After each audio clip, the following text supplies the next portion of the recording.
Okay, well, good afternoon, fellow Rotarians. I am Reed Miller, your Vice President of the Rotary Club of Portland. I'll be filling in for our President, Ruth Shelley, today. Welcome to our live weekly membership meeting. This year's theme for Rotary International is Rotary Opens Opportunities. Yes, Rotary does open opportunities.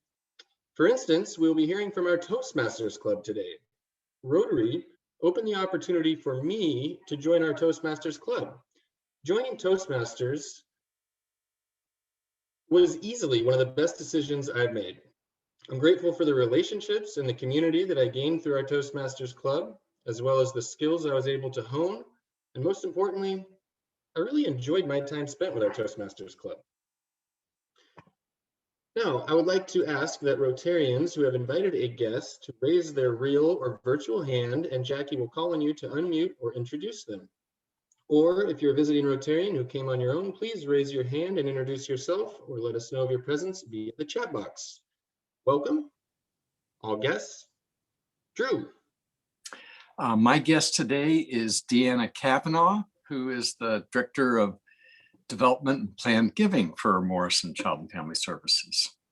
Welcome, Deanna. Thank you.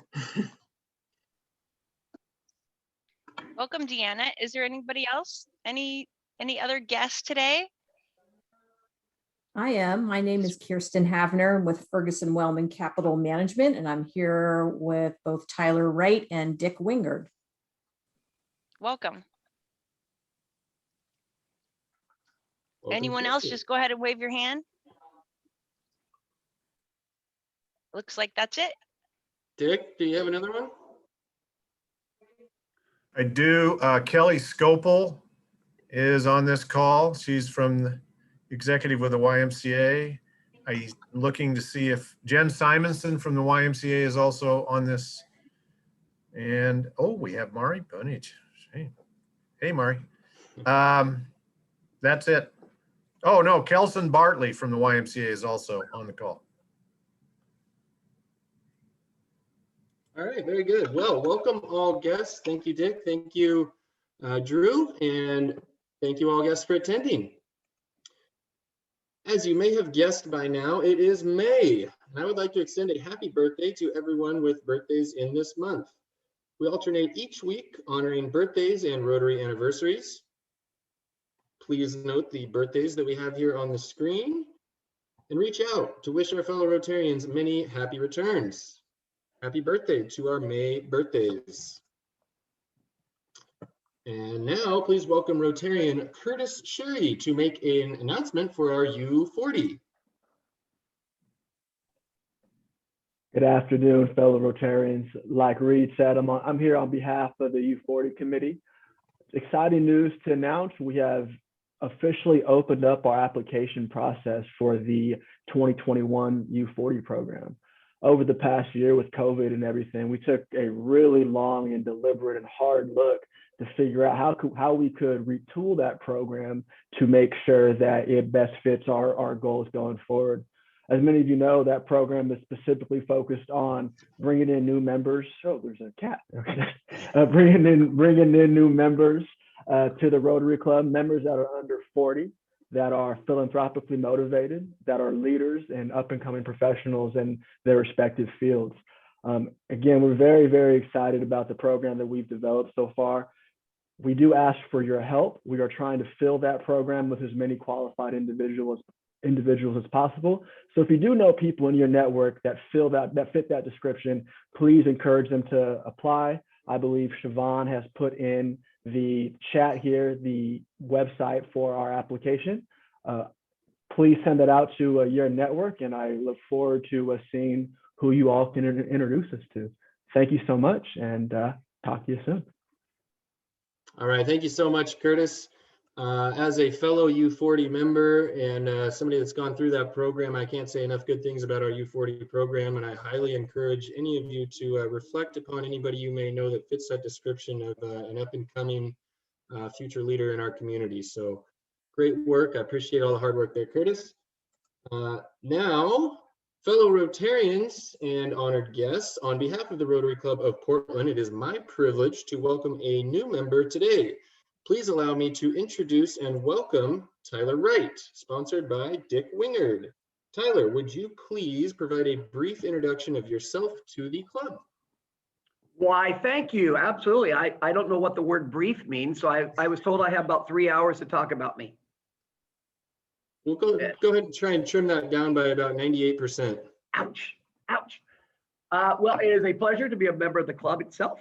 Pleasure to see some of our staff and good friends on here. My name is Tyler Wright. I've been our president, CEO of the YMCA of Columbia Willamette since November of 2019. I came up from the Southern California area. So yes, you can blame me. I brought COVID. I brought social unrest. I brought the riots. I brought the smoke, and I brought the fires. They're all on me. I've been with the Y for 34 years. I started when I was 5. That joke never gets a laugh. Thank you very much. Before that, I was a professional actor and dancer and started my Y career in 1987. Grew up in Kokomo, Indiana. My mother was a professional ballroom dancer who actually danced with Arthur Murray. Her proud claim to fame was that he stepped on my toes. And my father was a factory worker for Chrysler, but also a former bluegrass singer. So I come from an artistic type of family. I've had the pleasure of working with Corinne in the theater and doing a virtual one-act play festival, and the theater's still around. So I didn't kill it, Corinne, for you. Thank you very much. And just happy to be here. I will say that I've been a Kiwanian most of my life. And as Mr. Wingard said, well, it's time for you to come out from the dark side. So pleasure and honor to be a part of the Rotary Club, and I'm looking forward to getting involved. All right, thanks a lot, Tyler. I see that you've had a lifetime of service with the YMCA already, and we look forward to having you help serve on our Rotary Club. It's an honor to have you with us, so thank you for joining us today. You will forever go down in the Rotary Club of Portland's 110-year history as the first member to be introduced into our club at the video membership meeting. I want you to know that we believe becoming a member of Rotary reflects how you conduct your personal and professional life. We all share your drive to give back, and I'm looking forward to using your skills and your talents to make a difference in our community, as well as connect with your fellow Rotarians. Everyone, please welcome your fellow Rotarian and newest Rotarian in the world, Tyler Wright.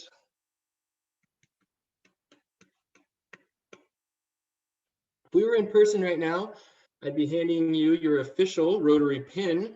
Rest assured, Siobhan will be mailing that to you. Dick, as for the bottle of wine, we'll see how that goes.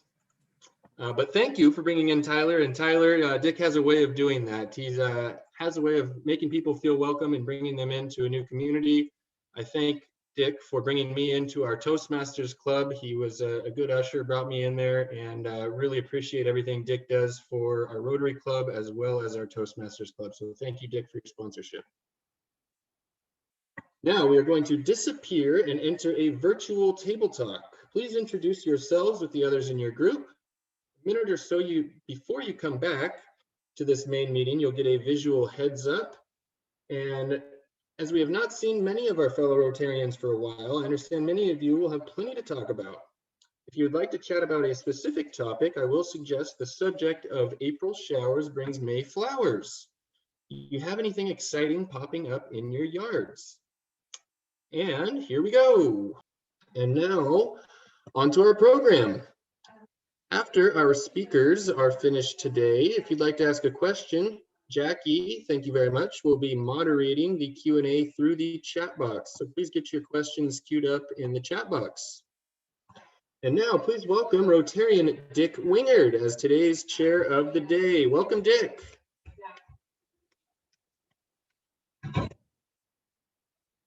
Dick, are you with us? There we go. Good afternoon, fellow Rotarians and Toastmasters. Here's a little history for you. In September 2015, Terry Beard, on behalf of several Rotarians, asked President Augustine Enriquez and the Rotary Board if they would support a Toastmasters club in order to perform community service, to help Rotarians and others find their voices, and also train the next generation of Rotary leaders. In October 2015, the Portland Rotary Toastmasters was born with 25 charter members, including your next Rotary Club president, Reed Miller. Our first Toastmaster Club president was Melissa Chikara. Today, our attendance often exceeds our stated membership, and every week we provide a safe harbor to develop people's confidence and have a great time in the bargain. Now let's see how this offspring of your Rotary Club performs service above self every week before many people are up and about. David, take it away. Good afternoon, fellow Rotarians and Toastmasters, and welcome to the demonstration meeting of the Portland Rotary Toastmasters, known affectionately by its members as the greatest Toastmaster club in the universe. Our Toastmaster today is Caitlin Leonard. Caitlin joined our Toastmaster Club about 1.5 years ago. She's a doctor of acupuncture practicing at the Wellness Center PDX, where she's also the executive director. In addition, she's the founder of the Portland Acupuncture Business Alliance. When she's not helping to relieve pain, she enjoys hiking, camping, and planning adventures in the great state of Oregon. Please join me in welcoming our Toastmaster of the day, Caitlin Leonard. Caitlin. Thank you, Mr. President, for that wonderful introduction. Welcome, fellow Toastmasters and Rotarians, and our guests, Kirsten, Deanna, Kelly, and Kelson. I'd like to welcome you all to this very special edition of the Portland Rotary Toastmasters Club by introducing our theme today, which is Finding Your Voice. Finding your voice can help you thrive. It takes a very special kind of person to engage in the process of self-discovery, commit to finding their strengths, and remaining open to input as a speaker. Putting yourself out there is what we would call that. When it comes down to it, the process of finding your voice is paired in tandem with that of unlocking your own unique potential. If I were to ask, for example, what distinguishes you from your peers, or maybe from others on this Zoom call, you might not be able to answer right away. Finding your voice often requires a process of introspection. And once you've done that, cultivating the confidence to express your thoughts to others, and expressing something that isn't just heard by an audience, but is understood, that sparks something meaningful, a memory, something important, that's awe-inspiring in another human being. And that's the real art of communication. And that is what is at the root of finding your voice. This process involves not only knowing yourself, but intuitively understanding others and an audience of varying backgrounds and knowledge. In that way, finding your voice might also involve the key art of listening. Today, we will explore the deeper meaning inherent in the self-exploration of finding your voice. I'm pleased to introduce our general evaluator today is Dr. Mark Gabriel, who will present our team. Thank you, Mr. Hey, Caitlin. Oh. Yes. Could we get our inspiration in? We skipped over. Absolutely. Thank you. We'll send it over to Erica Mullen for our inspiration, and then we'll go back to Dr. Mark Gabriel. Thank you. Good afternoon. Tough to follow the inspiration of Caitlin. So Chris Carr said, it's not about finding your voice, it's about giving yourself permission to use your voice. So I think as Caitlin described, looking at seeing what's within you and doing that introspection, but we all have something to say and often have something to say. And Toastmasters has really helped me to give myself the permission to share that. So many people feel silenced, either because of fear, because of their position, because of their experience, and we need to give them a space that is supported so that they can give themselves the permission to share their voice.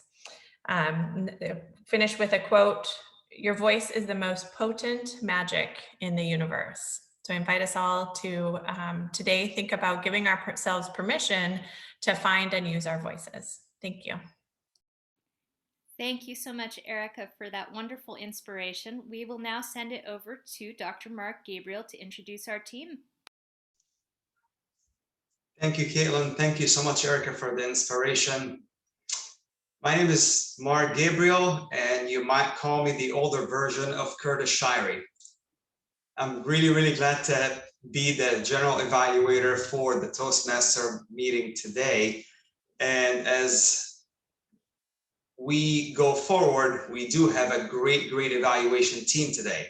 Our grammarian is Kim Cash. Our table topics will be given by the notorious Tyler Wright, our newest member in the Portland Rotary Club.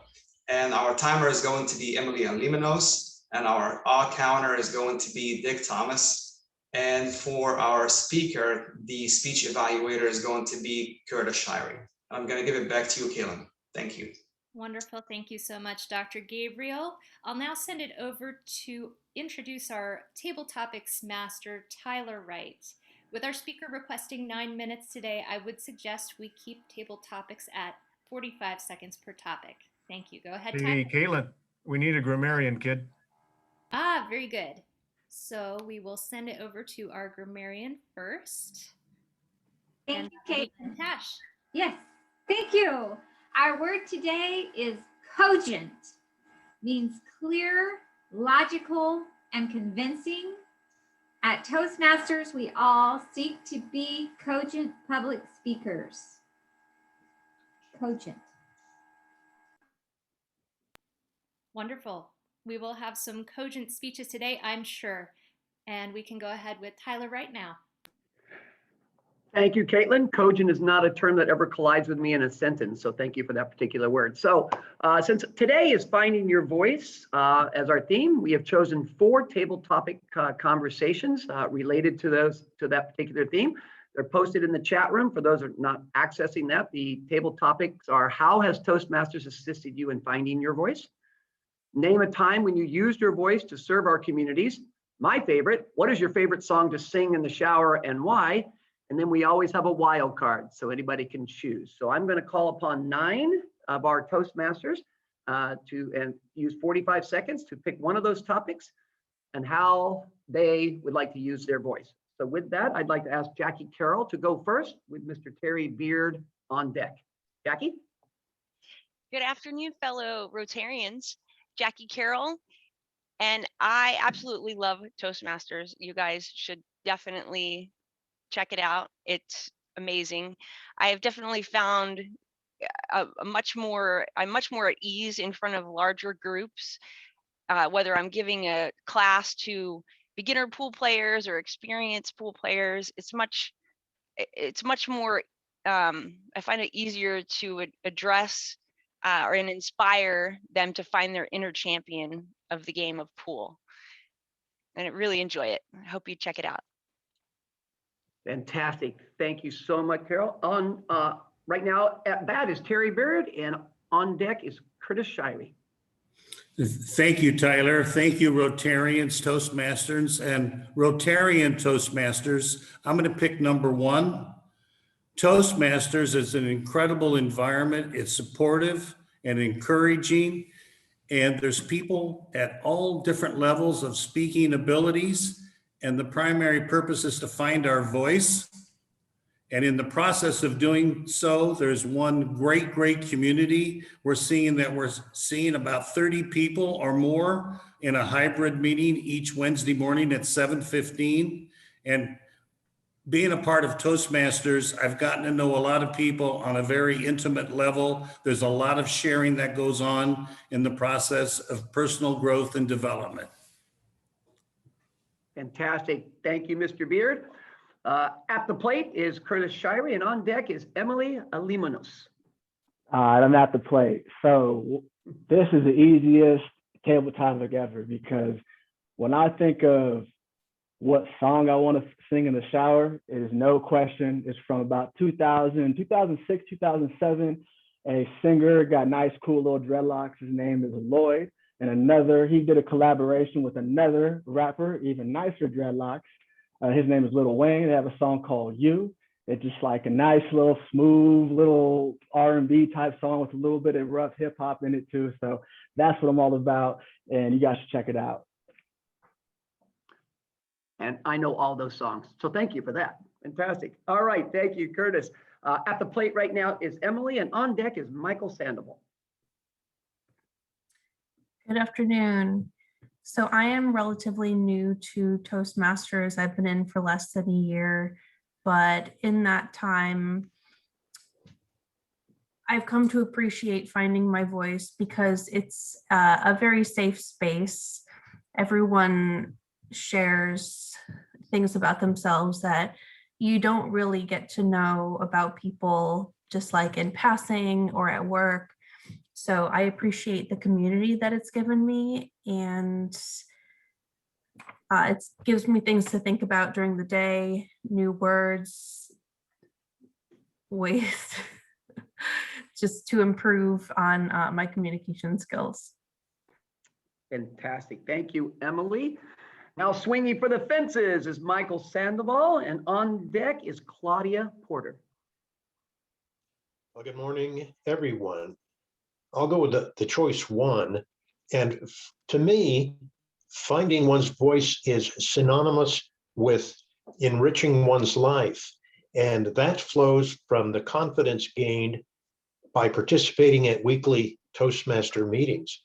It's just a joy to behold, seeing our fellow Toastmasters discover their voices and become self-confident, extremely capable people. And I can tell you out there that your self-confidence improves your life both professionally and personally. It's an amazing thing to behold. Thank you. Way to knock it out of the park, Michael. Thank you very much. All right, at the plate right now, we have Claudia Porter, and on deck is fellow camp leader, Chris Bartell. Thank you, Tyler. Hello, fellow Rotarians, fellow Toastmasters. It's great to be here. Thank you to all our guests for joining us today. Toastmasters has been a wonderful experience in that it has been a safe haven to develop my voice, to find my voice where I thought I had it because I used to be a professor in my previous career. But when I joined Toastmasters, I learned quickly that I had to get over a number of ums and ahs in my speeches. What it has done to me is it has given me a very cogent vision of my professional and personal life and deepened relationships that I never knew I could have. They have been thriving and been an asset to my personal and professional development, and I'm grateful for it every day. Thank you. Fantastic. Thank you, Claudia. All right, with bat in hand is fellow thespian in ham, Chris Bartell. On deck is Suja. Good afternoon, fellow Toastmasters and Rotarians. It seems like forever since I've seen so many of you, so this is just totally awesome. Well, Toastmasters really helped me find my voice because it's helped this glandular problem I've discussed at Toastmasters from here to here to be more cogent and organized and focused and keep me from just babbling on and on or singing too many songs during Toastmasters or in the rest of my life, and yet be ready for those really improv moments, especially when dealing with this wonderful Zoom environment that we've been stuck in forever, and all the technical difficulties and babbling and crazy chat comments, especially when you're doing live things such as this or live webinars that I do with the Boy Scouts. So I am so appreciative of Toastmasters, and you should all join us. Join us. It's awesome. You'll love it. Thank you. A stand-up double. Nice job, Chris. All right. At the box, in the box right now is Suja, and to finish this wonderful round of table topic is Larry Burkett. Suja? Greetings, Rotarians and Toastmasters. Public speaking is such a critical skill, whether it's in business or in your personal life. The ability to speak to a group of people is just, and persuade is so important. And I was not so comfortable speaking in front of groups. And Toastmasters provided an environment. I knew I needed to get better at public speaking, and it provided an environment that I felt comfortable working on that skill. The repetition of just showing up every week, doing table topics and having to prepare speeches has been invaluable. Thank you. Thank you, Suja. And to bring it all home, Mr. Larry Burkett. Wonderful, wonderful. Well, thank you all. What a privilege it is to be addressing the Portland Rotary and to be a member of the greatest Toastmaster club in the universe. Being a member of this club for me, and it's speaking of what it's done for me, it's allowed me to develop some confidence.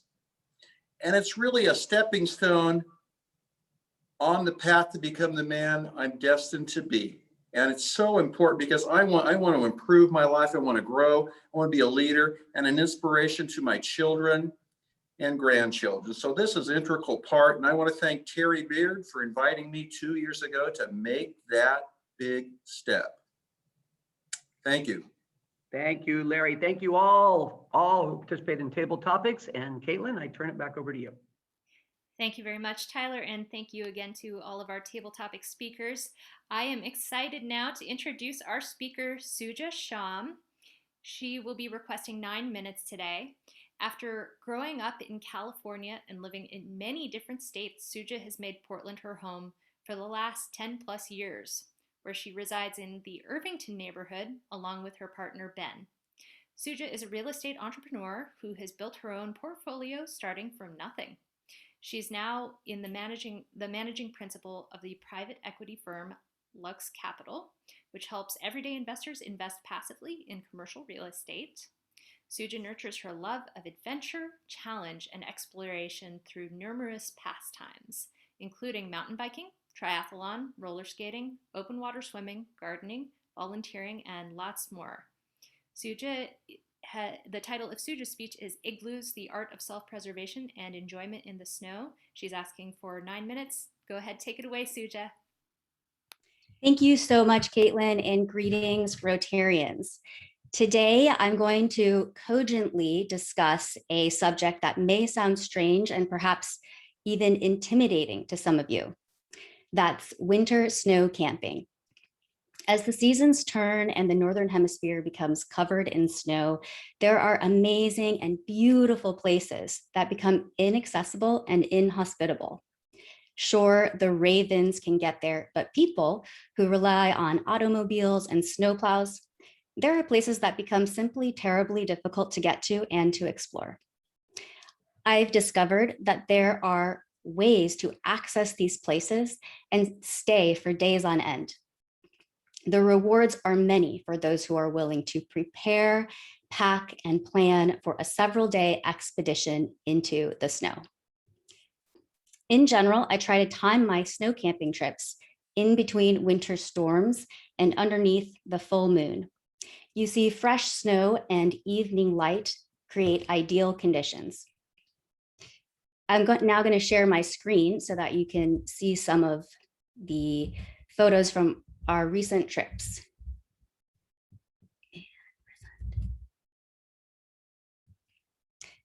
So here you can see photos from a trip we took this winter to Crater Lake. This is a view from the peak. This is a view from our campsite at sunrise. And this is a view from Dutton Ridge, which is an amazing place with 360-degree views of many different Oregon landscapes. So how does one go to and stay in a place that is so remote and so covered in snow? I have discovered an igloo or a snow cave is a way to access these pristine winter wonderlands. With the snow shelter, one can be comfortable living in the snow. A snow shelter provides not only a warm place to sleep, but a sheltered place to cook, change clothes, and even eat and socialize with other like-minded adventurers. Here you can see a photo of me outside of our igloo from our last trip. And you may wonder, how is it done? Snow may seem like a cold and amorphous substance, but we all know from the sting of a snowball or from rudimentary snowman building that snow can be hard and used as a building material. I've learned that compacted snow can be cut up into blocks and stacked in a dome shape that makes an igloo. But when blocks are stacked one by one in a spiral, they can become a dome and eventually an igloo with a door. And for those who are wondering, yes, it takes a lot of practice to master this art. Here you can see me beginning the spiral of a small practice igloo. While you may be curious to dive deeper into the details of igloo construction, which I assure you are very interesting, we'll need to save those for another time. Once the shelter is built, I like to decorate. This is a photo from one of our disco nights in the snow. And here's a picture of a niche with a candle. Ambiance is critical to overall enjoyment. We make many niches and bring many candles. Also, it's always nice to have a working kitchen, table, shelves, and storage. And it's handy to have an area protected from the elements. Here you can see an area that we created to cook in when it's snowing outside. In my leisure time, oh, it's also nice to have an outdoor kitchen with plenty of seating for all and great views all around. In my leisure time, between jaunts to viewpoints and splendors, I'll build comfortable chairs out of snow and snow lanterns too. Each snow lantern is a piece of art.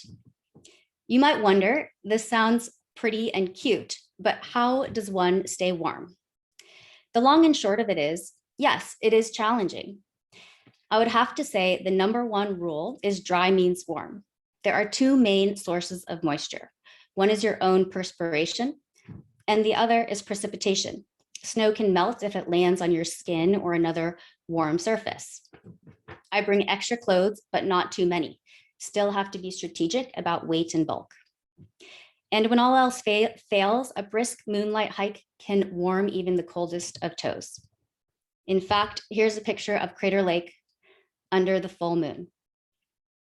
To give you an idea of some of the tactics I use to stay warm, I'll start by saying that one must constantly be anticipating what's coming next.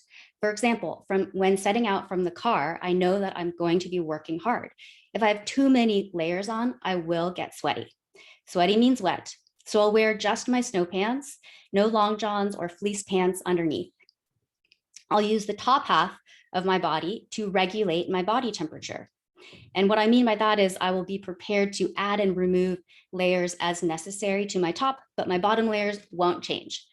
And that's important because making any changes to the bottom half requires removing snowshoes or skis, removing boots, and all of this is time consuming and a significant hassle. So when considering layering on top, I have carefully chosen pieces that nest well. My outer layer is my rain jacket, and it's quite oversized, as you can see in this picture.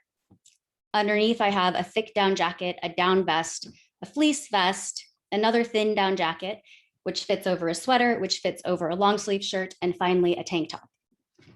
Each piece is carefully selected to nest well. This maximizes the efficiency of each item that I have to haul in. The next rule is to layer up before dark. I mention this because it's such a pain to change that it's very tempting to delay this task. However, if I wait until I'm cold to change into my nighttime attire, it will be much harder to warm back up. Ask me how I know. Another important consideration is how to cook when it's cold or snowing. And in this last trip, when we set out from the car, it was snowing really hard and it snowed the entire day. However, even in the best of circumstances, cooking with bare hands can lead to cold fingers. Many of the items I need to touch have been sitting in the snow and need to be fiddled with in order to cook. This can easily lead to cold fingers, which can be very difficult to warm up as well. To deal with this, I have a separate pair of thin fleece gloves that I can perform many cooking duties with. If needed, it's better to only have one hand bare at a time. And in between tasks, I can put that hand into a pocket or a glove to extend the amount of time I can be working before that hand gets cold. How to stay warm while sleeping is another matter. 2 sleeping pads is ideal for insulation from the snow. And when I'm in the mood to pamper, down booties. And I bring those every single trip because the feeling of warm feet in an igloo is actually pretty luxurious. Next, considerations when eating. I bring an insulated dish, and that's because I would like to enjoy my food, which means not eating it too fast before it gets cold and hard, to be frank. However, after dinner, I must not linger. I know by now that I have to keep moving after dinner to stay warm. For the entirety of the evening, I have to keep walking around, and it's fine. It's like a great thing to do. I walk from viewpoint to viewpoint. I can only sit still for about 5 minutes before I need to start moving again. That said, if it's sunny, the mid-morning to late afternoon can be quite comfortable, and I'll often find myself in just a tank top when the sun is shining. So I could carry on with many more equally critical tactics and considerations for self-preservation in the snow, but I won't. As a practice, we tweak our systems every year to try to be even more comfortable, or rather less uncomfortable. This year, I dehydrated vegetables and meat to add to our meals, and it was really successful. In conclusion, it is totally and absolutely worth it to be in a stunningly beautiful place like this, where nobody else has the gumption to go, much less spend the night. You can feel as though you are queen of the world with your own mountaintop or snow-covered lake to yourself and your companions. Thank you very much. Wow, thank you so much for your speech, Suja. The spirit of adventure is clear in not only your pictures, but your speaking. I'll now turn it over to our general evaluator, Dr. Mark Gabriel, for our meeting evaluations. Thank you so much, Caitlin. Thank you so much, Suja. This has been a very cogent speech. And now I'm going to turn it to Curtis Shirey to be able to evaluate Suja. Thank you, Suja, for that speech.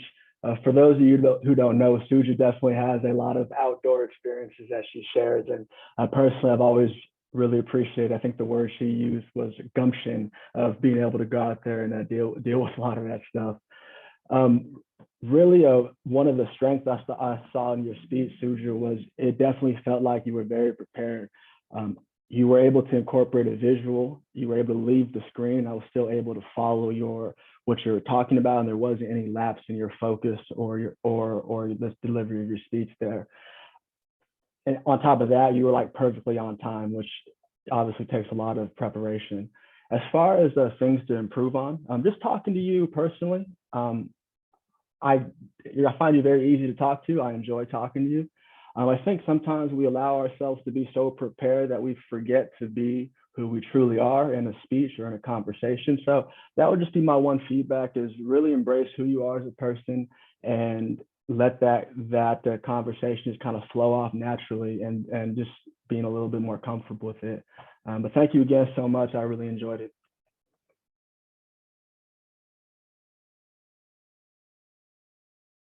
Thank you, Curtis.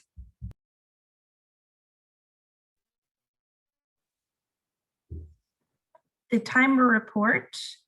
So for our table topics, We're going to get back to Curtis when he comes back. Now, I think Mark is frozen. Yeah, let's go ahead, Emily. So I'm going to continue with the timers report. So for our table topics, we asked for 45 seconds each, and we did really well with that. Just about everyone was at 45 seconds. Just one or two people went over, but one or two people went under. And then Suja asked for 9 minutes, and she spoke for 9 minutes and 4 seconds. Hey, Dick Thomas, you want to do the awe counter? I would love to.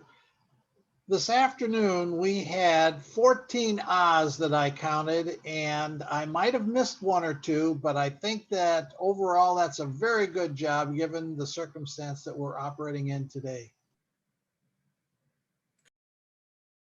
And Caitlin, I think it was real cruel of you to cut the cord on Mark's computer, but we're going to go ahead and go to the grammarian, Kim Cash. Great, thanks, Dick. In our shortened meeting today, we had 6 uses of the word cogent. Thank you. Okay, I'm going to turn it back over to Caitlin, but I would point out that several of us have in the background our extremely spiffy meeting room that we meet, our Toastmasters meeting meets in. So come join us. Wonderful. Thank you so much, Dick. We got to hear a very inspiring speaker today, some very inspiring table topic speakers, fascinating stories about your lives. Suja, what an intriguing story about making decisions out in the cold. So much interesting insight there. Thank you everyone for coming to this very special edition of Toastmasters. We had an incredible team today about finding your voice. And I'd like to thank our speaker, and also thank our table topic speakers about how we can enrich our lives through public speaking, and also how it can help us whittle down what we really want to communicate to others and how we want to say it. I'd like to acknowledge the participation of our Rotarians. It's been a pleasure sharing with you today. I'll now turn it over to our president, David Knoll, for closing. Thank you, Sue. Thank you, Caitlin. I hope you've all enjoyed this presentation. One thing Dick didn't mention, we have this large room. We do hybrid meetings. We have 2 huge screens in the room so we can see everyone on Zoom. If you're interested in participating, it's something you can do. Just let either Dick or I or any of the Toastmasters know that you'd like the link, or you could also appear in person. But contact us and we'll be happy to assist you. I hope you enjoyed the meeting, and I'll turn it back to the Jackie, I think, is going to host the questions. Okay, back to Jackie. Let's go back to Reed to start with a big thank you to the greatest Toastmasters Club in the world for your absolutely cogent presentation. We have a few minutes for questions, which we already have a couple in the queue, I believe. Jackie, would you please host our questions? Thank you. Absolutely. Dick Thomas has a question. Dick, go ahead. Oh, Dick, are you still there? I'm going to ask him. Dick Wingert is. The meeting room is at 220 Northwest 2nd Avenue. It's the former Northwest Natural Gas headquarters building, and the meeting room is on the ground floor. It's actually in the Wingard Tower. And I have a question for everyone. Who here might be bold enough to come check it out tomorrow as a guest? It's tomorrow morning, 7 a.m. It's really fun, and you really get a chance to meet everybody on a more intimate, personal level. It's really a cool social gathering, and you can meet in person or you can do it on Zoom. So who here is bold enough to come tomorrow that has never been? Hey, Jackie, anyone? Come on. Jackie, what's our theme tomorrow? I don't know. What is our theme tomorrow? Patsy, I saw a hand up. Mothers. Looks like Patsy's volunteering. She's in. Patsy. That would be awesome. Yay. We'll get you the That would be great to information. see. The theme Yeah, is we'll get mothers, you. I believe. Oh, that's right. It's mothers. Yeah. Famous mothers. Yeah. And you don't have to talk. I mean, it's very comfortable, welcoming setting. Like if you just want to say hi and this is your name, you're not put on the spot right away. So it's really fun. You won't regret it, I promise. For those of you that are concerned about the 7 a.m. start time, as a former member, I will vouch for that. I was concerned also, and I thought I'll show up one time as a guest, show up and go through the motions. And I'm not a morning person. I was not looking forward to that. But after the first meeting, I thought, I got to try this again. I kind of like that. And then I kept going for a few years after that. And I got to tell you, that 7 a.m. meeting was the best start to any of my days through the week. I carried out that Wednesday with energy and gumption, and it was the best decision I made. So I encourage you all to set your alarm a little bit early, and it will be well worth it. So the meeting actually starts at 7:15, which we told Reed 7 so that he'd get there by 7:15 when the meeting actually starts. Smart. We have a couple, let's see, Mark Gabriel has a question. Yes. Thank you, everybody, for covering for me when I got disconnected. I don't know what exactly happened, but I remember a couple of years ago when I did my acceptance speech the same way Tyler did today, and I had about 3 hours planned to do my speech, but didn't get to. A fellow Rotarian, and I'm not going to mention his name, but his initials start with Dick Wingard, invited me to go to the best Toastmaster club in the universe. And in the last couple of years, I have made friends, I have learned a lot, and I look forward to every single meeting, every single week. And I'm looking forward to learning more as well. And my gift to the people that I care about is usually to invite them to Toastmaster meetings. And just the same way that Terry Beer says he likes to helping people find their voices, because you're always going to be as good as you can be able to present yourself. Thank you. And there's a question as far as tomorrow's meeting. I believe tomorrow's meeting, we can't meet in person for tomorrow. Is that right, Dick? But we can meet on Zoom? No, we can meet. We can meet tomorrow. There's another different meeting that got canceled. No, we're good. We're good. Okay. That meeting is scheduled forever. Terry, you have a question? Yes, I do. May we ask David Knoll about his path to Toastmasters, and he's our current president. Well, I just accidentally missed a meeting of the Alumni Association of OHSU, and so they made me the president. That caused a lot of consternation because I was totally stage fright. So I decided to join Toastmasters to try and get over some of that, and it was very, very successful. And the reason I heard about Toastmasters was this exact meeting at the presentation of the Rotary Club. So the connection with Rotary brought me to Toastmasters. This is great, David. Thank you. All right. Anyone else have any questions or? Yeah, I have a statement, Jackie. Is that okay? Okay. Yeah, sure. I saw some of the chat messages to me. I just want everybody to know, before I joined Toastmasters, I was very introverted, very shy. That's what it will do for you. All right, thanks, Tyler. And thank you all. Thanks to our Toastmasters Club today. Thanks for the insight into what our meetings look like there at Toastmasters. Look forward to coming back and joining you guys sometime soon. Next week, we will hear from Sadie Lincoln, co-founder of Bar 3, on what COVID has taught her and how it has made us all resilient. This meeting will once again be live via Zoom at noon on Tuesday. If you have a speaker idea, you can submit them on our website. Siobhan will put the link, there we go, into the chat box. I want to thank our virtual guests today, Rachel, Deanna, Kirsten, Kelly, and Kelson, and any other guests that have joined us. Welcome. Congratulations to our newest member, Tyler Wright, and his sponsor, Dick Wingard. And again, Dick, thanks to you and all the rest of our Toastmasters in the greatest Toastmasters Club in the world. Thank you for a fascinating presentation and peek into how a Toastmasters meeting is run while staying cogent. As we enter into a new Rotary Week, please join me in opening the doors of opportunity for healing, recovery, and peace building. As Rotarians, we are here to make our world healthier, more sustainable, and with justice for all. Thank you. This meeting is adjourned.